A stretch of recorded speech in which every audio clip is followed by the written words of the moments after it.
you have had 6 sessions with positive being coaching, and I just want to ask you the difference between the beginning and how you're feeling now at the month after the coaching has ended. I was feeling a little bit nervous about it. I wasn't sure quite what to expect, but it was it was reassuring just to be able to talk through things that had been blocking progress in a kind of professional way and a creative way. And I think, but we discussed, where what I wanted to achieve and where I thought I had things that I was lacking confidence in, and the setting out the starting point and where I wanted to end up. I think, and I was a little bit nervous at that because I wasn't quite sure where was having blocks, and I think discussing it helped in the beginning.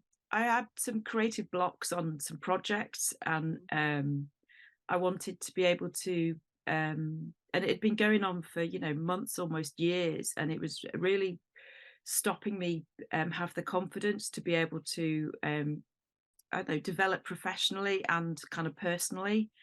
Mm. And I wasn't quite sure how to unravel it, and I think that was my problem. I didn't know where to start.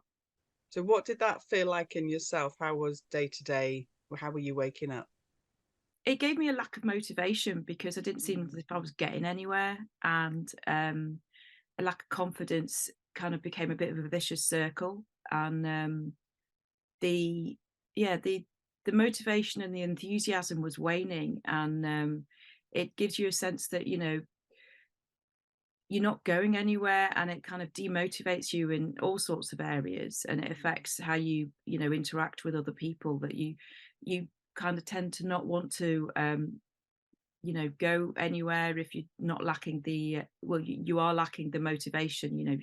You're not able to reach out and process things because you're perpetually I don't know, undermining the confidence. How did you get to that stage? I think it took a while because I kept trying to break through, and I kept trying to try different, approaches to, I would read things about confidence, I would read things about creativity, and I would read things about, self-esteem and things like that. But I wasn't quite able to kind of pinpoint it or find something that worked for me. And it developed over a couple of years. I'd had some personal trauma in the past, but I think, and I was approaching menopause, which didn't help with anxiety levels as well. So I think it kind of crept up on me over a couple of years. So, was there a single event that made you think, you know what, I need to take some action? I need to maybe do something like coaching? Seeing opportunities that passed me by because I didn't have the confidence to do them, and there was a couple of things that I really wanted to do, and I just didn't feel as if was good enough to be able to apply to these opportunities, or um, I wasn't ready to. I wanted to be able to know a lot more before I was ready to. So I feel um, didn't feel brave enough to do these, and I think it was realizing that some of these opportunities may not come up again, and I'm really kind of, I need to act now. In these days, you're on you have like people that that you've in a kind of professional kind of or friendly capacity, and you see them moving on, and Mm. I see myself not moving on. And did you have an initial goal that you wanted to achieve, or something that you needed to prove to yourself? I've done a master's in broadcast media, and and the documentary that I'd made was well received, the one as part of the masters, and I wanted to build on that. And the opportunities weren't really there in COVID, so I'd gone to my local nature park, and I'd started, filming around there, and I'd met some people, I'd done lots of research, and I'd interviewed somebody who was like a volunteer, but then I just kept adding to the film footage, and that was the problem. I was becoming overwhelmed, and I couldn't see out of it. And my way of thinking about it was just kept adding footage and kept thinking about strategies, but and it was, my motivation for it was being, was lacking. It was, the enthusiasm was waning, and it was something that I really thought I needed to finish before I could, as a portfolio thing. And it was, and it was, honestly, it was like gates that were shut. I couldn't get beyond them, and I kept trying and I kept going back to it, but I was almost becoming afraid of the project, and Mm. it, and but I kept kind of, going back to it and trying, but not getting anywhere. And had you tried any other approaches before Yeah, confidence? I had I had a book on creative thinking, and I had a book on motivation. I was overthinking things, and it was lacking. I needed to step back from it to be able to see where to go, and I didn't know how to. So yeah, the opportunity to come and talk to you was like literally the shining light. So you decided to give coaching a go. Had you heard about coaching? Did you know? Did you think that'll be different to books or counselling or any other approach you could have taken?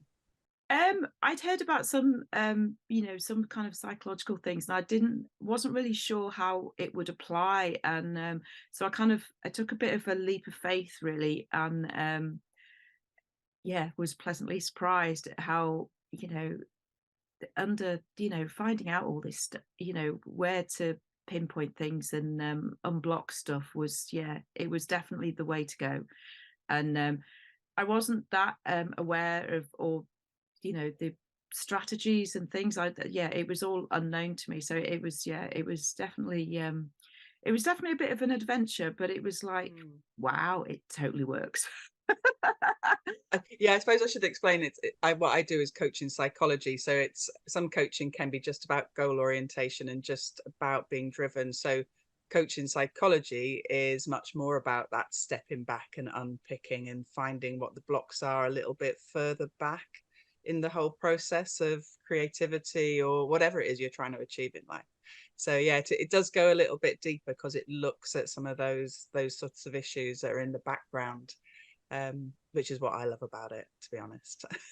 Yeah, definitely. And I think it's longer lasting than, any kind of thing that I would read. That I suppose I was, that it's something that's going to stay with me, so it's going to help in the future as well. Yeah, yeah, they're tactics and ways to manage life rather than that give a man a fish and he'll eat for a day. It's that it's giving you the tools that you had, but we lose them along the way, don't we? We kind of forget what we can do. So yeah, retraining the brain a little bit as well. Exactly. Yeah. So how did it feel on that first day? What was it like? Yeah, the apprehension about, is it going to work and stuff as well? Am I going to be able to kind of get anywhere with this, because previous things haven't worked? But I was pleasantly surprised. It was really, really interesting, and it was really illuminating, because, and it wasn't scary when we started talking. I was it was reassuring, and I started to see, light at the end of the tunnel, because I could see, oh, this might actually work, and it was really nice to be able to chat about things without any pressure as well.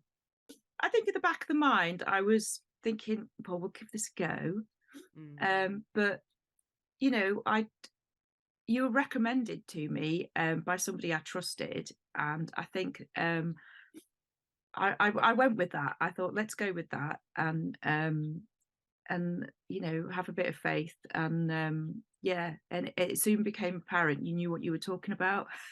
So I was like, yeah, let's keep on with this. That's good. And were there any parts in particular that you remember as being effective or helpful? The realizing that some of the things that knocked my confidence were related to something that happened in childhood, and it Mm. was just an offhand memory that came up, that was, and I think you were asking me about, do you remember a point when you weren't listened to or something, and it unlocked this kind of memory from like Girl Guides, and I was like, I haven't thought about that in years, but it obviously is. been an, it really affected me. And when you realize that, it was when you said to realize that your viewpoint is just as important, makes you have a lot more confidence in the ideas. And it means that, you then feel kind of liberated to have those ideas. You give yourself permission to have those ideas, which is in itself, it kind of opens up all these areas that you can then, develop. And yeah, it's like you've just been given the ladder. Oh, that's nice. I love that image of a ladder. Yeah. Um, there's a lovely poem about a lady that she says, we've all got a ladder, but some of us have it going that way. So we get to a doorway, but we just get and we can't get through it. And Well, it's yeah, just like, that's exactly how I felt. Yeah, that is. It's yeah, like, it's now going up. yeah, instead of like weighing us down. So was there anything that was different to what you expected or surprised you about it? Yeah, it was the when we looked at the strategies for the throat things, and Mm, there was something else, and the hope.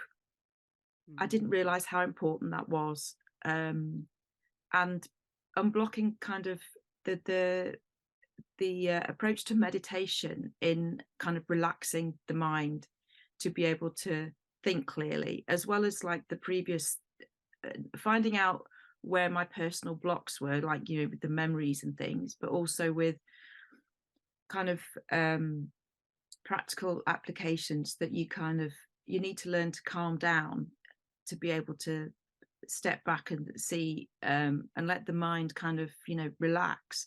I didn't realize, I'd seen things like that in yoga, but I didn't realize in a psychological way that you could apply those. And I mean, it wasn't like going to a retreat. It was, a few minutes of doing something, and it was really, really effective. And I was like, oh, this is another strategy I didn't know that you could do. When we started discussing it, it was simple but really effective. And I think it's mm, knowing those things and having somebody to tell you those things is, really one of the massive benefits of it. Because it's kind of helping the positivity kind of start to grow, because yeah. you step back and you start feeling um more relaxed and more able to think about the future. And that's what and then I didn't realize I wasn't, when you suggested, hope and starting to visualize things that you want. And I'd been so blocked that I couldn't see forward, and then Mm, all of a sudden I'm visualizing where I want to be in a more mm. actual realistic way, and it felt a lot more reachable and achievable. How has it been sticking to some of that? Because that can get really hard once the process ends, can't it? Reminding yourself of these little techniques. I've written like post-it notes down and I've stuck them in front of me about various things. And you emailed me with like the summaries of the sessions and things. And the video that I wanted to start, I've got the first couple of minutes. I've done the intro. I've got my storyline, and it's like the I can see, I can now see where I want to go. And I've actually, I'm not afraid of this creative project anymore. I'm now able to approach it and enjoy it. And Yeah. it was enjoying it that, because I was demotivated, and I'd become afraid of going to that place. And now I'm enjoying it, which is where I wanted to be. I wanted to be able to go forward and, do things for other people, and, expand everything and enjoy it at the same time, which is, yeah. And now I can. Has there been anything, any blocks for people that have tried to stop?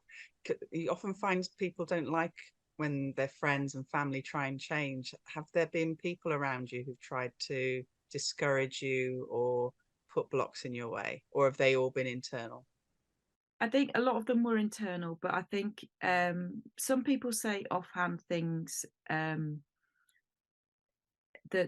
resonate, that knock your confidence. I think it's, why do you want to bother with that? And I said, well, it's a personal stepping stone. I feel it's part of me, and I need to get through it. And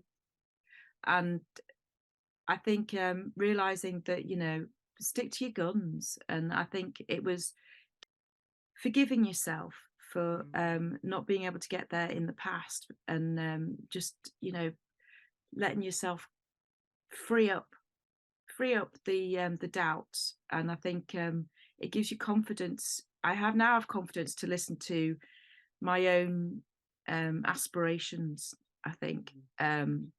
and know that I know where those doubts are coming from now, and I know how to find my happy place. I mean, my happy place, we discussed this. It's driving a camper van off to a festival, and if I have a doubt, or I'm something's weighing on my mind, I now know to kind of start thinking about the happy place, and then the mind relaxes, and I'm able to Yeah. kind of think about the project in a fun way. I saw where I needed to go.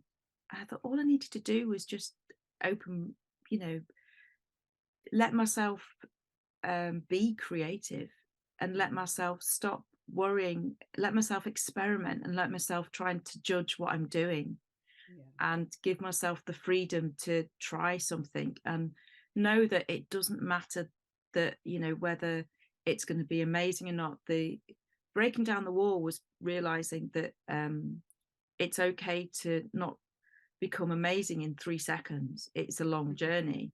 Yeah. And that in itself was like opening up. It let myself think. And that's where I get my creative ideas. They started flowing. And it Mm. was when they started flowing, and I started, I'm putting things into the right order, into an introduction, and I'm seeing where I want to go with putting images in certain places. And it was while I was compiling that, and I was like, wow, I'm actually getting somewhere. That's when I thought, right, it works. it was Yeah. it was like somebody's just given you, a new job that you really enjoy, and Mm. that you've been doubting yourself for so long, and all of a Yeah. sudden it's like, wow, I can do this. Yeah. And it's not as hard as, I've been making out it was all these things, but they were the personal blocks. And Mm. I can do it. So what's life like now for you and for your friends and family and colleagues? What was it like now compared to how it was? I think we started back in August, wasn't it? I find myself a lot more enthusiastic about things, and Mm. because this big monster is no longer there, and I Yeah. feel a lot more confident in talking about, my projects, and and shouting about any of the little successes. I'm a lot happier, and I feel I'm a lot more confident to go out and socialize a lot more, Mm. because I don't have like this cloud, you know, um, and I feel that yeah, I'm definitely a lot happier, and I feel kind of a lot more positive. It's changed a lot of things. That's brilliant because it's like, you come in with one particular goal or an area of life, but once you've got something solid, it spills over into all areas of your life. If you'd come about sort of social anxiety, it would have spilt into your work. And if you come about relationships with family, it spills into relationships with friends or colleagues. So it just impacts all areas of your life because it is more fundamental than a sort of an exterior goal. So it can't but help but sort of waterfall down into other places. So what would you say to anybody else who might be thinking about setting out on this journey, or was in that place where you were back in the summer where you're feeling stuck, low motivation, low confidence? What would you suggest to them? I would suggest giving, positive psychology coaching definitely a go, because it it can reveal things you didn't know were the cause of the blocking, and I think that's the thing. And it also gives you ideas to help you in the future. And I think the way that you really listened to where I wanted to be, and you really understood um, how I suppose trapped I'd felt, and how much it meant to me, and kind of and pinpointed where we could unpick it, it was very reassuring to be able to kind of, you know, relax enough and feel as if it was, you know, it was a safe space to be able to um, open up about things that had happened in the past. And I was probably, you know, I didn't know how I was going to feel about that, but it was all, you know, really nice, and it wasn't scary, and it opened up things that were really, you know, beneficial in the end. And I think, yeah, I was really, really impressed with how attentive you were to my particular goals, and how we worked around, you know, how you suggested how to kind of go about getting there, and we did. I think it's one of the things, you know, people don't always want to dig up the past. You said in our first session, I don't want to dig up the past. I don't want it, that, because you can just get locked in that for months and months and months. And actually, you don't need to. At some point, you might want to, but you really don't need to in order to move on. You need to see what that's created in your life and then work out how to carry forward with your life. And I think that's what we've done, really, isn't it? You need to know that it was there, but you don't have to go into that whole emotion of it all. Yeah. And yeah, and so that is one of the nice things about coaching as well. It's much quicker because you're not trying to unravel everything. You're just trying to make sense of life so you can move forward.